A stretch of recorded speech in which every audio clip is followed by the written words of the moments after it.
નમસ્કાર વિદ્યાર્થી મિત્રો, આજના વિડીયોની અંદર આપણે ધોરણ 8 વિષય અંગ્રેજીનું દ્વિતીય પરીક્ષા 2026 માટેના મોસ્ટ એમપી પેપરનું સોલ્યુશન કરીશું અને અંદર કેવા પ્રકારના તમારા પેપર સ્ટાઇલથી પ્રશ્નો પૂછાશે એ સંપૂર્ણ ચર્ચા આપણે કરવાના છીએ. તો ખાસ મિત્રો વિડીયોને અંત સુધી જોજો, તમારા બીજા મિત્રોને શેર કરજો અને આવા ઉપયોગી વિડીયો માટે આપણી ચેનલને સબસ્ક્રાઈબ કરજો. મિત્રો જો આમાં પહેલો પ્રશ્ન એ આપેલો છે, આપણે વિકલ્પનો ઉપયોગ કરીને ઉદાહરણ આધાર કાવ્યનો આગળ વધારવાનો. તો જો તમને ધારો કે એક્ઝામ્પલ તરીકે શું આપેલું હતું કે sky water in the sea, તો એનું આપણે એક કાવ્યની કાવ્ય બનાવવાનું હતું 3 લીટીનું. તો એ રીતનું આપણને પહેલાં આપેલું છે grass leaves on the tree, તો એનું શ્રીક બનશે જુઓ કે green green the grass is green. પછી બીજું વાક્ય બનશે the leaves on the tree are green too, I like green don't you. આ રીતનું આપણે બનાવવાનું હતું. બીજું છે રોઝ લિપ્સ ઓફ બેબી, આ રીતનું બનાવવાનું હતું. તો pink pink the rose is pink.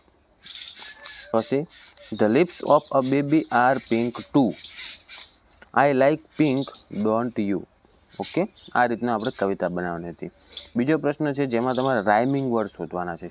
જેમ કે પહેલું ફ્રી છે તો એમાં આવશે ટ્રી, પછી વિલ તો એનું બનશે બિલ, કિલ ઘણા એના બની શકે. બીજું છે કિંગ, એના પછી ત્રીજામાં તો એનું બને સિંગ, રિંગ. તમે જે લખ્યું હોય કોમેન્ટ જરૂરથી કરજો. પછી ટોલ્ડ, ચોથું છે ટોલ્ડ તો એનું બનશે ગોલ્ડ. પાંચમું છે લાઈફ તો એનું બનશે નાઇફ. પછી વાઇફ પણ બને. આ રીતના તમારે રાઇમિંગ વર્ડ બનાવવાના હતા. ત્રીજા પ્રશ્નમાં તમારે ડાયલોગને પૂર્ણ કરવાના હતા. જેમાં પહેલું વાક્ય આપેલ છે મધર, જે કહે છે in the morning you went to school. જો મિત્રો આખું નથી વાંચતો, તમને ડાયરેક્ટ જવાબ કહી દઉં છું કે પહેલી ખાલી જગ્યા છે એમાં આવશે didn't you. Okay, did not you, જે ડીડન્ટ યુ અંદર ઉપર આપેલું છે તમને. બીજી ખાલી જગ્યાવાળું છે જે મોન ટુ, તો એમાં આવશે યસ આઈ ડીડ. ત્રીજી ખાલી જગ્યા છે મધરવાળી, એમાં આવશે છેલ્લે વેર નોટ યુ. પછી ચોથી ખાલી જગ્યા છે મધરવાળી, એમાં ધેર વોઝ, એમાં આવશે ખાલી જગ્યા છે ને જે આવશે school bag in your hand. અને છેલ્લે મોન્ટુવાળું આવશે, એમાં આવશે is it at home because we had, એમાં આવશે ખાલી જગ્યામાં બેગલેસ ડે, એમને બેગલેસ ડે હતો એ દિવસે એટલે. પછી ચોથો પ્રશ્ન છે જેમાં આપણે જુઓ કાં તો બીકોઝનો કાં તો ધેરફોરનો ઉપયોગ કરીને વાક્ય પૂર્ણ કરવાનું હતું. તો પહેલું જે વાક્ય છે ધ્રુવી ઇઝ વેરી હેપી, તો એમાં આવશે મિત્રો બીકોઝ. બીજું છે ખુશી ઇઝ અ બ્રેવ ગર્લ, તો એમાં પણ આવશે બીકોઝ. ત્રીજામાં આવશે ધેરફોર, કારણ કે Riya is a kind girl therefore she helps everyone. પાછળનું વાક્ય સમજવાનું. રિયા એકદમ દયાળુ છોકરી છે તેથી તે દરેકની મદદ કરે છે.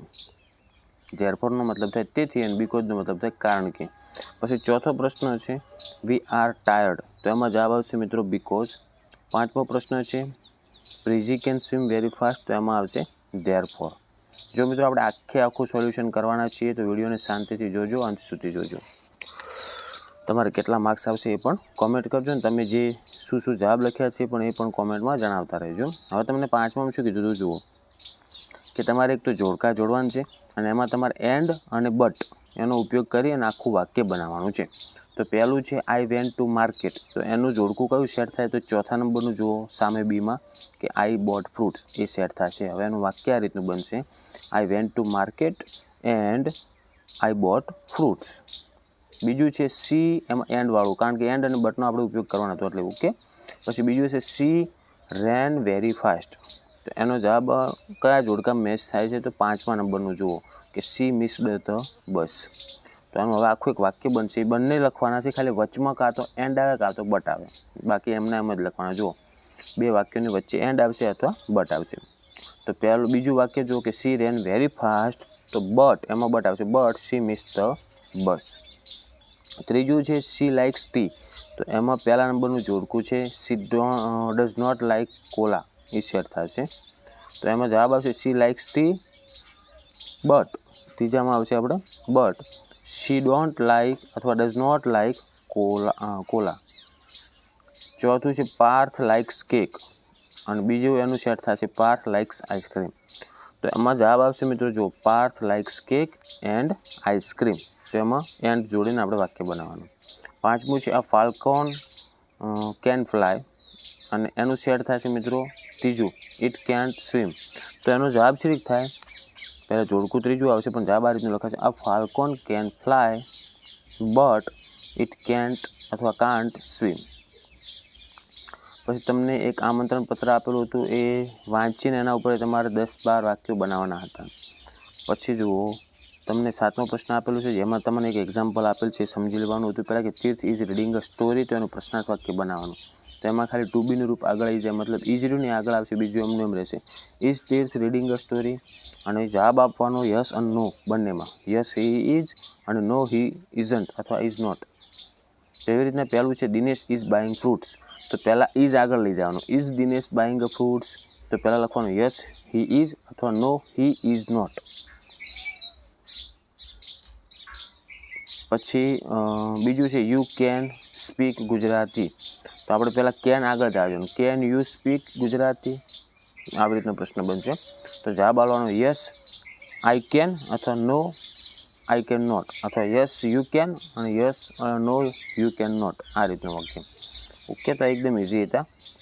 પછી આગળ મિત્રો આપણે ખોટા શબ્દ ચેક ઇન વાક્ય ફરીથી લખવાનું છે. તો પહેલાંમાં જુઓ વેન, ડુ અને ડીડ, તો એ બંનેમાંથી શું આવશે ખબર છે? ડીડ આવશે, એટલે ડુ ચેક ઇન આપણે વાક્ય ફરીથી લખવાનું. બીજું છે મે અને મસ્ટ, તો એમાં મિત્રો મે જવાબ આવશે, એટલે મસ્ટ આપણે ચેકી મારવાનું અને આખું વાક્ય ફરીથી લખવાનું. ત્રીજું છે એમાં જુઓ વાક્યની અંદર કે જીગર વોન ધ રેસ બીકોઝ કે ધેરફોર, તો મિત્રો એમાં જવાબ આવશે એનો બીકોઝ, અને ધેરફોર આપણે ચેકી મારવાનું. ચોથું છે કીપ એન્વાયરમેન્ટ ક્લીન અને ડર્ટી, પર્યાવરણને સ્વચ્છ રાખવું કે ગંદુ રાખવું, તો સ્વચ્છ એટલે ક્લીન આવશે જવાબ એનો, ડર્ટી આપણે ચેકી મારવાનું.